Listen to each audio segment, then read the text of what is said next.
मधुबन के बाबा, मधुबन के बाबा मुरली वाले, आपका क्या कहना, आपका क्या कहना।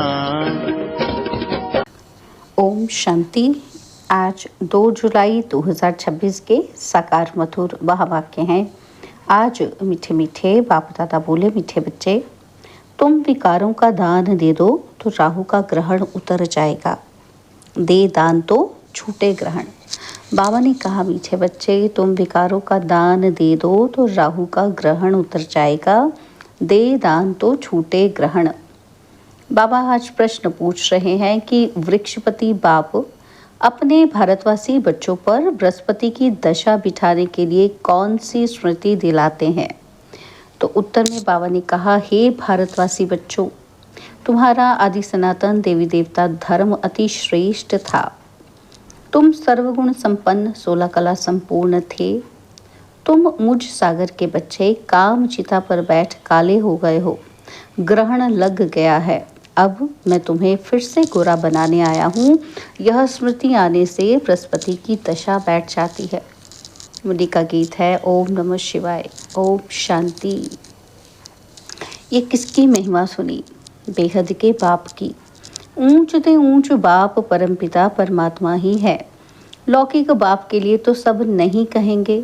बच्चे जानते हैं कि सब आत्माओं का पारलौकिक बाप वह है ऊंच ते ऊंच। उनका नाम ही है शिव। बिगर नाम रूप के तो कोई चीज होती ही नहीं।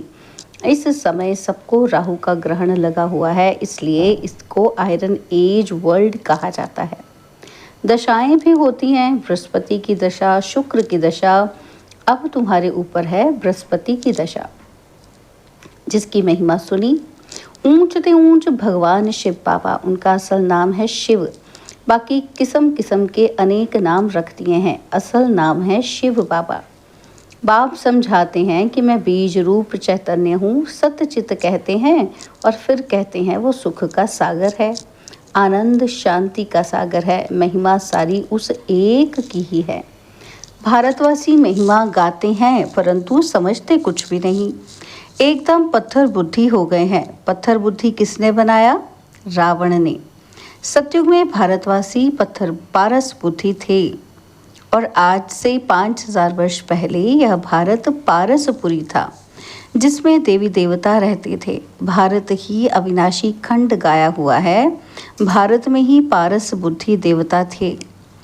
इस समय पत्थर बुद्धि पतित रहते हैं। पतित कैसे बनते हैं ये भी बाप ने समझाया है। द्वापर से जब कामचिता पर बैठे हैं तो काले बन जाते हैं। काम अग्नि में सब भस्म हो गए हैं। उसमें भी खास भारत की बात है।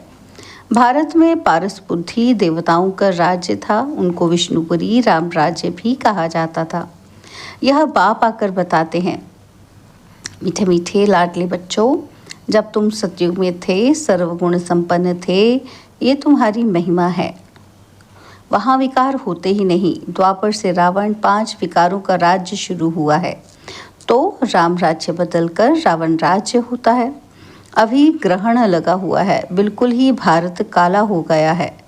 बृहस्पति की दशा सबसे अच्छी होती है। भारत पर बृहस्पति की दशा सतयुग में थी और फिर त्रेता में शुक्र की दशा तो 2 कला कम हो गई। उसको कहा ही जाता है सिल्वर एज। फिर द्वापर और कलयुग आया। सीढ़ी उतरते आए, शनिचर की दशा हुई। इस समय सब पर राहु की दशा है। सूर्य को ग्रहण लगता है तो कहते हैं दे दान तो छूटे ग्रहण। अब रूहानी बाप बच्चों को समझाते हैं कि यह है रूहानी ज्ञान। यह कोई शास्त्रों का ज्ञान नहीं है। शास्त्रों के ज्ञान को भक्ति मार्ग कहा जाता है। सतयुग त्रेता में भक्ति होती ही नहीं। ज्ञान और भक्ति फिर है वैराग्य, अर्थात इस पुरानी दुनिया को छोड़ना होता है। यह है शूद्र वर्ण। विराट रूप दिखाते हैं। ब्राह्मण, देवता, क्षत्रिय, वैश्य, ये भारत की ही कहानी है। विराट रूप बनाते भी हैं परंतु पत्थर बुद्धि समझते नहीं। पत्थर बुद्धि क्यों है? क्योंकि पतित हैं। भारतवासी ही पारस बुद्धि थे, संपूर्ण निर्विकारी थे। आज से 5000 वर्ष पहले भारत स्वर्ग था और कोई खंड नहीं था। यह बाप समझाते हैं। यह राजयोग कौन सिखाते हैं? शिव आचार्य। यह है ज्ञान का सागर। कोई मनुष्य को ज्ञान का सागर, सर्व का पतित पावन नहीं कह सकते हैं। सर्व का लिबरेटर एक ही बाप है। बाप खुद ही आते हैं दुख में रावण से लिबरेट करने, फिर गाइड बन ले जाते हैं। उनको रूहानी पंडा कहा जाता है। बाप कहते हैं, मैं तुम सर्व आत्माओं का पंडा हूँ, सबको वापस ले जाऊंगा। मेरे जैसा गाइड कोई होता ही नहीं। कहते भी हैं God father is liberator, guide, blissful, सब के ऊपर रहम करते हैं। क्यों? क्योंकि सब सागर के बच्चे कामचिता पर बैठ चल मरे हैं। उसमें भी खास भारत की बात है। बाप कहते हैं तुम 16 कला संपूर्ण निर्विकारी थे। अब कामचिता पर बैठ तुम क्या बन गए हो? अब फिर बाप आए हैं वृक्षपति। बाप आकर मनुष्य मात्र पर बृहस्पति की दशा बिठाते हैं। खास भारत आम विश्व पर इस समय राहु का ग्रहण लगा हुआ है। बाप कहते हैं मैं ही आकर भारत की खास और दुनिया की आम गति सदगति करता हूँ। तुम यहाँ आए ही हो पारस बुद्धि बनने। मोस्ट बिलवेड बाप हुआ सब आशिकों का माशूक एक ही है। सब नेशन में लिंग तो ज़रूर बनाते हैं क्योंकि सबका बाप है ना। तो शिव के मंदिर भारत में बहुत हैं, जिसको शिवालय कहते हैं, माना रहने का स्थान। सतयुग में है देवी देवता धर्म के मनुष्य, परंतु वह धर्म कब था, उनका राज्य कब था, ये पता नहीं है। सतयुग की आयु लंबी लिख दी है। बाप बैठ समझाते हैं कि तुम्हारे ऊपर अब बृहस्पति की दशा बैठ रही है 21 जन्मों के लिए। वृक्षपति है ज्ञान का सागर, पतित पावन, जिसको सब पुकारते हैं। तुम माता पिता हम बालक तेरे, सब उनकी महिमा करते हैं। बरोबर सतयुग त्रेता में सुख घनेरे थे। जबकि बाप हेवनली गॉड फादर है, स्वर्ग का रचयिता है, तो ज़रूर हम भी स्वर्ग में होने चाहिए। बाप समझाते हैं कि तुम सब स्वर्गवासी थे, अब नरकवासी बने हो। भारत का ही आदि सनातन देवी देवता धर्म है। जैसे क्रिश्चियन धर्म के हैं वह क्रिश्चियन धर्म के ही चले आते हैं। बाप कहते हैं तुम देवी देवता धर्म वाले अपने धर्म को क्यों भूल गए हो, जबकि तुम देवी देवता धर्म के थे। बाप स्मृति दिलाते हैं। क्या कहते हैं बाबा? क्या याद दिला रहे हैं कि तुम्हारा सबसे श्रेष्ठ धर्म कर्म था और अभी तुम नीच, पापी, कंगाल बन गए हो। तुम हो ही देवताओं के पुजारी, फिर अपने को हिंदू क्यों कहलाते हो? भारत का क्या हाल हो गया है? जो देवता धर्म के हैं वह विकारी बनने के कारण अपने को देवता कहलाते नहीं। बाप कहते हैं अभी इस पतित दुनिया का अंत है। महाभारत लड़ाई भी खड़ी है। भगवानुवाच कि हम तुमको सत्यु के लिए राजयोग सिखाता हूँ। भगवान तो एक ही है, हम उनके बच्चे शालिग्राम हैं। बाप कहते हैं तुम तो पूज्य थे, वही पुजारी भगत बन गए हो। अब फिर ज्ञान लेते हो पूज्य देवता बनने के लिए।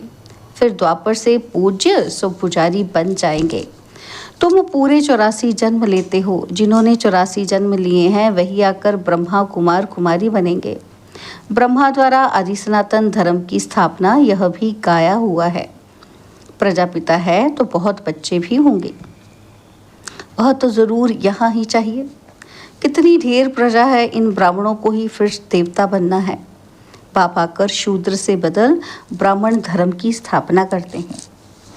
इस संगम युग पर ही आदि सनातन देवी देवता धर्म की स्थापना होती है। यह है कल्याणकारी संगम युग। इस लड़ाई को ही कल्याणकारी कहा जाता है। इस विनाश के बाद ही फिर स्वर्ग के गेट खुलते हैं। तुम यहाँ आए हो स्वर्गवासी बनने व विष्णुपुरी में चलने। तुम बच्चों पर अब अविनाशी बृहस्पति की दशा है। 16 कला संपूर्ण कहा जाता है और फिर 2 कला कम होती हैं तो शुक्र की दशा कहा जाता है। सतयुग में बृहस्पति की दशा है, फिर त्रेता में शुक्र की दशा और फिर नीचे गिरते आए हो मंगल की, शनिचर की, राहु की दशा भी होती है। जन्म जन्मांतर उल्टी दिशाएं फिरती आई हैं। अब बाप द्वारा बृहस्पति की दशा बैठी है। यह है बेहद का बाप, ज्ञान का सागर, पतित पावन। वही तुम्हारा बाप भी है, शिक्षक भी है और सतगुरु भी है। बाकी सब हैं झूठे, किसी की सदगति कर नहीं सकते। इसको कहा जाता है विशेष वर्ल्ड और वह है वाइसलेस वर्ल्ड। अब विशेष वर्ल्ड में सभी बहुत दुखी हैं। लड़ाई मारामारी क्या क्या हो रहा है, इसको कहा जाता है खूने नाहक। बिगर कोई कसूर के क्या क्या करते रहते हैं। एक ही बॉम्ब ऐसा गिराएंगे जो झट सारे खलास हो जाएं। यह वही संगम युग का समय है। तुम देवताओं के लिए फिर नई दुनिया चाहिए। तो अब बाप कहते हैं, मीठे मीठे बच्चे मन मना भव। यह कौन से बाप ने कहा? शिव बाबा ने। वह तो है निराकार। यूं निराकार तो तुम भी हो, परंतु तुम पुनर्जन्म में आते हो, मैं नहीं आता हूँ। इस समय सब पतित हैं, एक भी पावन नहीं। पतित बनना ही है, सतो रजो तमो में उतरना पड़े। इस समय सारा झाड़ जड़ जड़ी भूत अवस्था को पाया हुआ है। दुनिया बिल्कुल पुरानी हो गई है, अब फिर से इसको नया बनाना पड़े। पतित दुनिया में देखो मनुष्य कितने हैं। पावन दुनिया में बहुत थोड़े राज्य करते हैं। एक ही धर्म था और कोई धर्म नहीं था। भारत को ही हेवन कहा जाता है। गाया जाता है, घट ही में सूर्य, घट ही में चंद्रमा। और सत्युग में तो 9 लाख होंगे, फिर पीछे वृद्धि होती जाती है। पहले बहुत छोटा फूलों का झाड़ होता है, कांटों का, फिर कितना बड़ा फॉरेस्ट है। दिल्ली में मुगल गार्डन देखो कितना अच्छा है, उससे बड़ा तो कोई गार्डन ही नहीं। फॉरेस्ट देखो कितना बड़ा होता है। सतयुगी गार्डन भी बहुत छोटा है और फिर वृद्धि को पाते पाते बड़ा होता जाता है। अभी तो कांटों का जंगल हो गया है। रावण के आने से कांटे बन जाते हैं। ये है कांटों का जंगल। आपस में लड़ते हैं तो एक दो को मारते हैं, कितना क्रोध है। बंदर से भी बदतर कहा जाता है। तो बाप कहते हैं, मेरे लाडले बच्चे, तुम्हारे ऊपर अभी बृहस्पति की दशा है। अब दे दान तो छूटे ग्रहण, संपूर्ण निर्विकारी अब यहाँ बनना है। फिर ये शरीर छोड़ जाकर शिवालय में आ जाएंगे। शिवालय में बहुत सुख होता है, देवी देवताओं का राज्य है। सत्य को कहा जाता है शिवालय और कलयुग को कहा जाता है वेश्यालय। यह वेश्यालय रावण ने स्थापन किया है। अब बाप कहते हैं, पतित से पावन बनना है। कैसे बनेंगे? क्या त्रिवेणी में गंगा स्नान करने से पावन बन जाएंगे? यह तो जन्म जन्मांतर करते ही आए हो। करोड़ों मनुष्य जाकर स्नान करते हैं। बहुत नदियाँ, नाले, तालाब आदि हैं, जहाँ पानी देखते हैं तो जाकर स्नान करते हैं। क्यों? क्योंकि अपने को पतित समझते हैं। अब पारसनाथ तुम्हारी बुद्धि पारस बना रहे हैं, तो ऐसे पारसनाथ बाप को कितना प्यार से याद करना चाहिए।